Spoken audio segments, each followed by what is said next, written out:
Assalamualaikum warahmatullahi wabarakatuh. Perkenalkan, nama saya Indra Wijaya, NPM 2123300025. Di sini saya akan menjelaskan tentang praktek sistem telekomunikasi. Poin pertama, isolator, kedua, filter, ketiga, modulasi, keempat, ADC atau analog digital converter. Yang pertama, osilator. Osilator adalah suatu rangkaian elektronika yang menghasilkan sejumlah getaran atau sinyal listrik secara periodik dengan amplitudo yang konstan. Gelombang sinyal yang dihasilkan ada yang berbentuk gelombang sinus atau sinusoide wave dan gelombang kotak atau square wave dan gelombang gergaji atau sawtooth wave. Pada rangkaian osilator ada tiga hal yang saling berkaitan erat, yaitu periodik, amplitudo, dan frekuensi.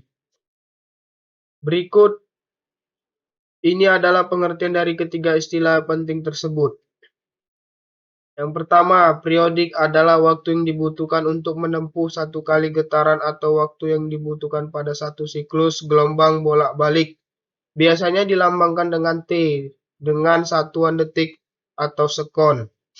Amplitudo adalah simpangan terjauh yang diukur dari titik keseimbangan dalam suatu getaran. Frekuensi adalah sejumlah getaran yang dihasilkan selama 1 detik. Satuan frekuensi adalah Hertz.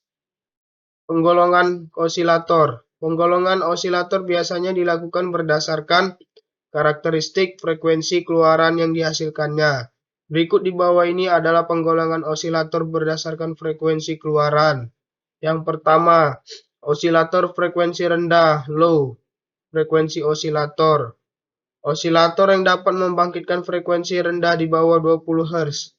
Kedua, osilator audio atau audio osilator, yaitu osilator yang dapat membangkitkan frekuensi audio di antara 16 Hz hingga 20 kHz. Ketiga, osilator frekuensi radio atau radio osilator, yaitu osilator yang dapat membangkitkan frekuensi radio di antara 100 kHz hingga 100 GHz. Prinsip kerja osilator. Sebuah rangkaian osilator sederhana terdiri dari dua bagian utama, yaitu penguat amplifier dan umpan balik feedback. Berikut ini blok program dasar sebuah rangkaian osilator.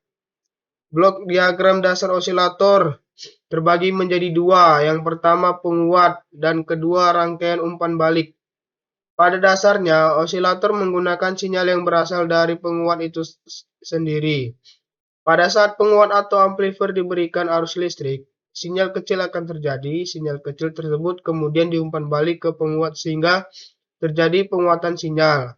Jika keluaran output penguat sefasa dengan sinyal yang diumpan balik masukan tersebut, maka osilasi akan terjadi.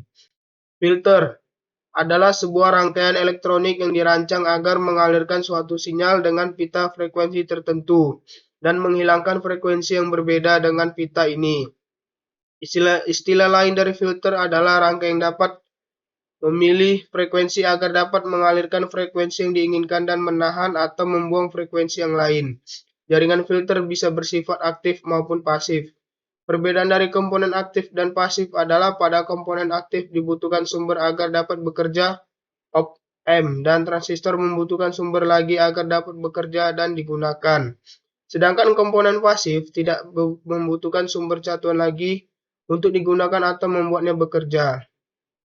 Jenis-jenis filter. Filter aktif adalah rangkaian filter yang menggunakan komponen elektronik atau op-amp, transistor, dan komponen lainnya. Kelebihan dari rangkaian filter aktif ini adalah ukurannya lebih kecil, ringan, lebih murah, dan lebih fleksibel dalam perancangannya. Sedangkan kerugiannya adalah pada rangkaian komponen akan dihasilkan panas yang berlebih.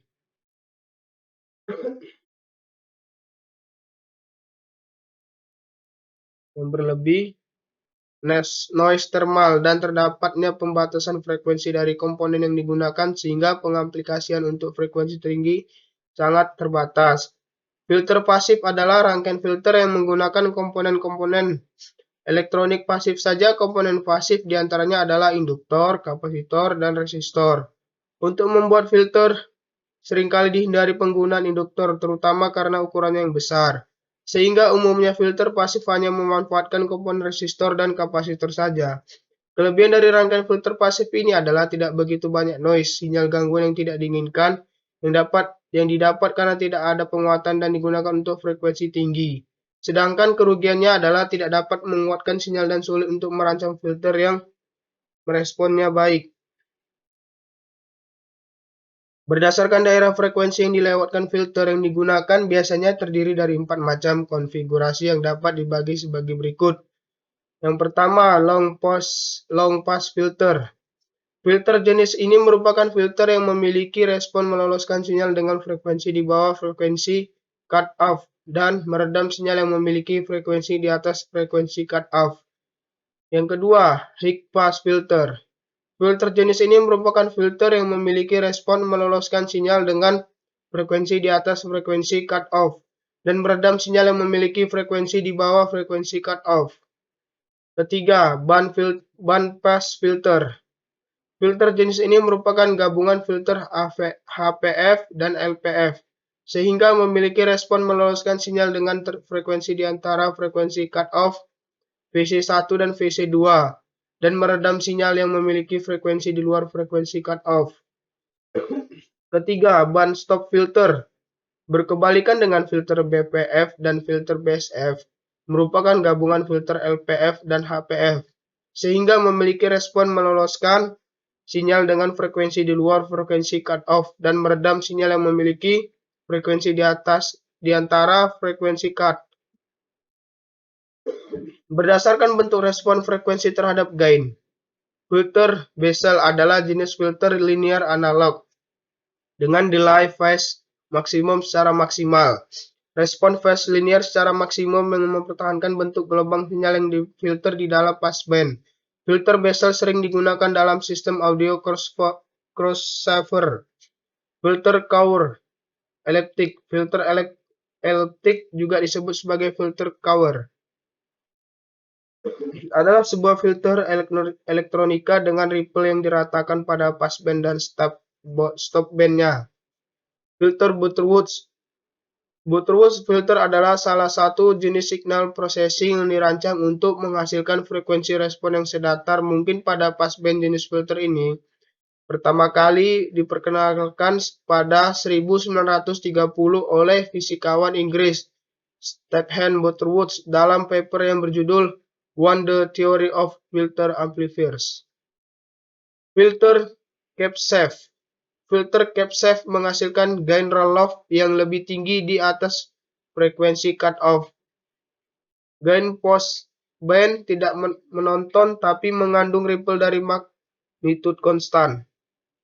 Modulasi. Pengertian modulasi merupakan proses penumpangan sinyal informasi terhadap sinyal carrier pembawa, di mana parameter sinyal pembawa atau sinyal carrier yang diubah terhadap yang lain, yaitu sinyal pemodulasi yang berupa sinyal informasi. Sinyal informasi dapat berbentuk sinyal audio, sinyal video, atau sinyal yang lain. Berdasarkan parameter sinyal yang diubah-ubah, modulasi dapat dibedakan menjadi beberapa jenis. A. Modulasi amplitudo. AM amplitude modulation. Pada modulasi amplitudo, sinyal pemodulasi atau sinyal informasi mengubah amplitudo sinyal pembawa. Besarnya amplitudo sinyal pembawa akan berbanding lurus dengan amplitudo sinyal pemodulasi. B. Modulasi frekuensi FM atau frekuensi modulation. Pada modulasi frekuensi, sinyal pemodulasi atau sinyal informasi mengubah frekuensi sinyal pembawa. Besarnya frekuensi sinyal pembawa akan berbanding lurus dengan amplitudo sinyal pemodulasi. C. Modulasi fasa. PM pass atau fasa modulation. Pada modulasi fasa, sinyal pemodulasi atau sinyal informasi mengubah-ubah fasa sinyal pembawa. Besarnya fasa sinyal pembawa akan berbanding lurus dengan amplitudo sinyal pemodulasi. Tujuan modulasi. Tujuan dari modulasi adalah untuk memindahkan posisi spektrum dari sinyal data dari pita spektrum yang rendah baseband ke pita spektrum yang jauh lebih tinggi atau baseband pass.